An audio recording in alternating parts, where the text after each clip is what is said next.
Hey everyone, welcome back to the channel. Today we're taking a look at a 35mm film camera with a split personality from the mid-1980s, the Pentax P3. It's this way or that way, but there is no compromise. This would normally describe a bad relationship, but when it comes to this camera, it may be the best of both worlds. Let's take a closer look. The Pentax P3 was introduced in 1985 by Asahi Optical, the company behind the Pentax brand. The Pentax P3 is also known as the Pentax P30 outside the United States. By the mid-1980s, the camera industry was shifting towards electronic controls and automated exposure systems. Pentax responded with the P-series cameras, a lineup of cameras designed to be simple, reliable, and accessible to everyday photographers. The P3 sat alongside cameras like the Pentax P5, the Pentax Program Plus, and the Pentax Super Program, offering a balance between automation and manual control. When you first pick up the Pentax P3, the design feels very typical of the mid-1980s. The camera body is mostly made of durable polycarbonate, rather than the heavier metal bodies found in earlier SLRs. That keeps the camera lightweight and comfortable to carry around. The grip is simple but functional, and the layout of the controls is straightforward. Everything you need is easy to reach, from the shutter button to the film advance lever. The Pentax P3 is a manual focus SLR with a built-in light meter. The camera is powered by two LR44 or SR44 batteries, which are easily available. One of its main features is the Program Auto Exposure mode. This is where the camera automatically selects the most suitable combination of shutter speed and aperture to obtain correct exposure. That is, according to the brightness of the subject. All you do is zoom and focus the lens on your subject. When using the Pentax dedicated flash, the camera selects the shutter and aperture for proper flash pictures. The camera has a feature called exposure memory lock. It's right here. That helps you get the right exposure in tricky lighting situations while in program mode. This is especially helpful in high contrast situations, like when your subject is standing in front of a bright background. While in manual exposure mode, you select the aperture and the light meter. LED indicators in the viewfinder show the selected shutter speed and the recommended shutter speed. This allows beginner photographers to easily learn how to use manual mode. The camera uses the Pentax K-mount, which gives you access to a huge selection of Pentax lenses. Additionally, you can use the Pentax M42 lenses with a Pentax adapter K. However, you will lose some functionality.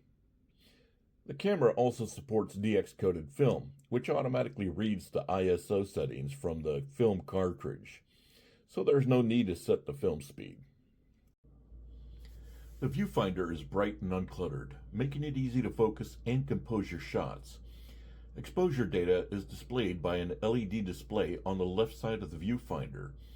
Program mode, manual mode, and camera shake indicators are shown, as well as the shutter speeds from 1 second to 1/1000th of a second. However, the selected aperture setting is not shown in the viewfinder. Using the Pentax P3 is a straightforward experience. You load the film and set the camera into Program Auto Exposure mode by setting the aperture ring to A, and the camera handles the aperture and shutter speed, turning this camera into a manual focus point and shoot camera.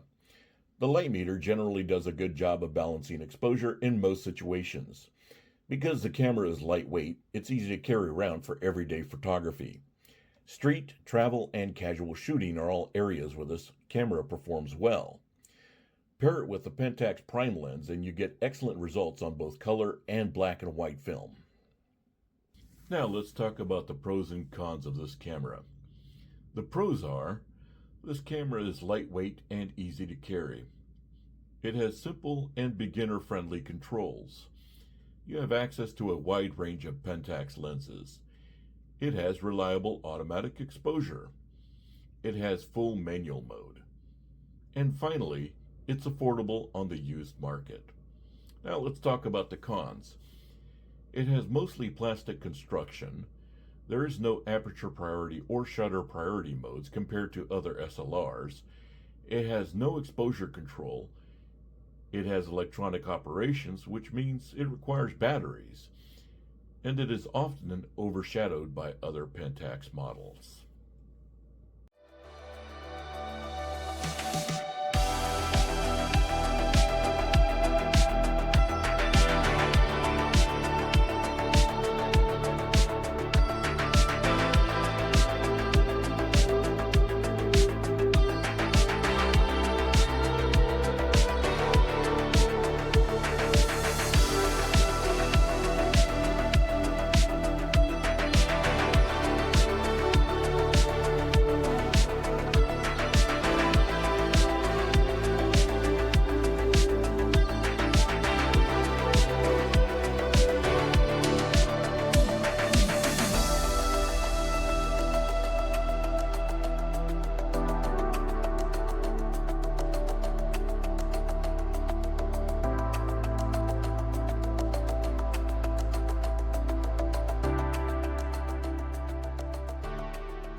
Let's talk about who this camera is for. The Pentax P3 is a great choice for someone who wants a simple and affordable entry into film photography. The camera is great for point-and-shoot moments such as taking pictures during a party, family get-togethers, or street photography. This camera is great for collectors or enthusiasts looking for a reliable, easy-to-use film SLR. The Pentax P3 might not be the most famous film camera Pentax ever made, but it's still a solid and capable shooter. It's an easy-to-learn, lightweight camera that is capable of producing excellent images when paired with good lenses. It's also an interesting snapshot of the transition from mechanical SLRs to electronic cameras that would dominate the late 1980s and 90s. The Pentax P3 may not have as many features as other cameras, but if you're looking for an easy-to-use film SLR that won't break the bank, the Pentax P3 is definitely worth considering. If you enjoyed this video, don't forget to like and subscribe and hit the notification bell so you don't miss future camera reviews.